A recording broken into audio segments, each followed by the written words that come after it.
अव्यक्तोऽयम् अचिन्त्योऽयम् अविकार्योऽयम् उच्यते तस्मादेवं विदित्यैनं नानुशोचितुमर्हसि।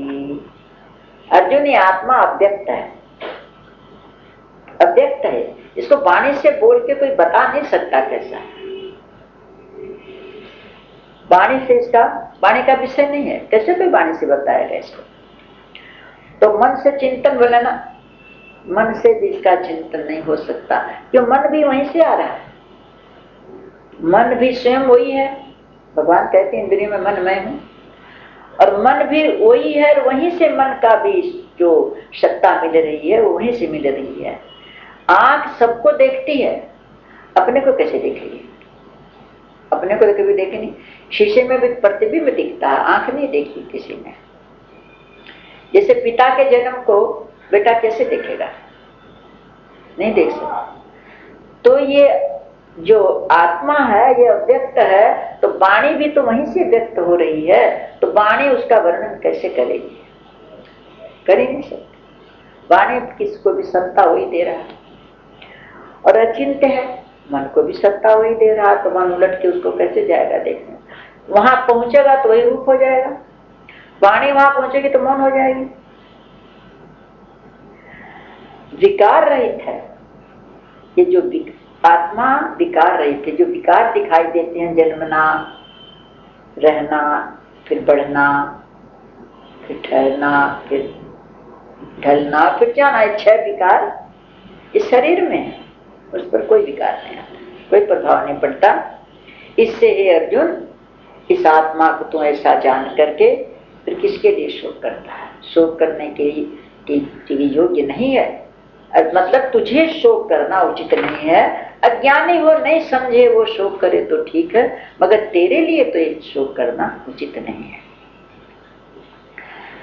अथ चैनम नित्य जातम नित्यम वा मन्यसे मृतम तथापि तुम महाबाहो नैवं शोचितुमर्हसि। ठीक है, मान लिया कि तू ये समझे कि आत्मा सदा जन्मने मरने वाला है। तेरे नहीं समझ में आए बात, तो ये समझे कि शरीर जैसे मरता जन्मता वैसे आत्मा भी जन्मता मरता है, तो कहते भी ठीक।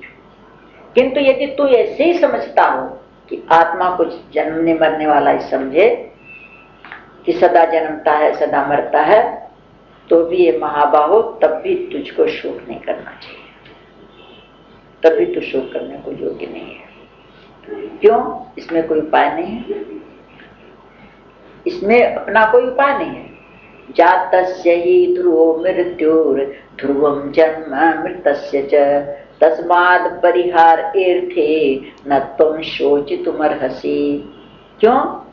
अगर यही मान्यता हो कि आत्मा जन्मने मरने वाला है, तो इस मान्यता के अनुसार फिर जो जन्मेगा उसकी मृत्यु निश्चित है, अपना किसी का कोई वश नहीं है, और जो मरा है उसका निश्चित है कि दूसरा जन्म होगा। तो क्या उपाय इसमें? तो जिस बात में अपना उपाय नहीं है, जिस विषय में, फिर उसके लिए शोक करके क्या करेगा? शोक करके भी तू क्या कर लेगा? जो जन्मा है उसकी मृत्यु निश्चित होगी, जो मरा है उसका जन्म निश्चित होगा, किसी का कोई उपाय नहीं इसके ऊपर। ये नियति भगवान की तरफ से बनी हुई है, तो फिर शोक करने के लिए कहाँ योग्यता है? स्वीकार करो, सुखी रहने का फिर ही उपाय है कि जो नियति है, जो परिस्थिति आए, उसको, परिस्थिति तो बदल नहीं सकते, स्थिति बदलो। तो उसमें शोक करने की क्या, करके भी क्या कर लोगे? हाँ, नहीं तो रोज सूरज डूबता है उसका शोक करना चाहिए। शोक कर, क्या शोक करके करोगे तुम? वो तो नियति चल रही है, जो जन्मा है वो रहेगा तो बढ़ेगा भी, घटेगा भी, जाएगा भी। फल लगेंगे पेड़ में तो अब लगेंगे, रहेंगे तो पकेंगे भी, पकेंगे तो फिर तो भी टूटेंगे, कच्चे हैं तो कोई कच्चा टूटेगा, कोई पक्का टूटेगा, आखिर तो जाएगा। अव्यक्तादीनि भूतानि व्यक्तमध्यानि भारत अव्यक्त निधनानेव तत्र का परिदेवना।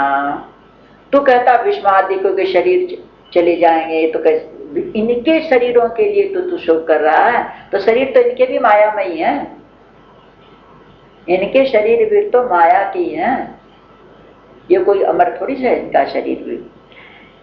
हे अर्जुन, संपूर्ण प्राणी जन्म के पहले नहीं थे, प्रकट नहीं थे।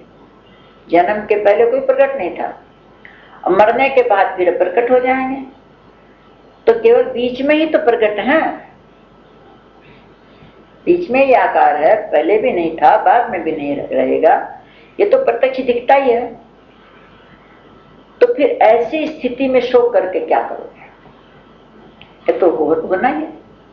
शोक करना, क्या शोक करना? इसके लिए न था न रहेगा।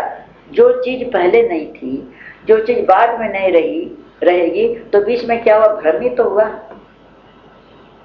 केवल भ्रम है। तो इसलिए इसके लिए क्या शोक करना है? ज्यादा तो मेरे को इसका मतलब भाई व्याख्या करनी आती नहीं है ना, इसमें जैसा जैसा है लिखा हुआ इतना ही बता सकती हूँ मैं गीता में।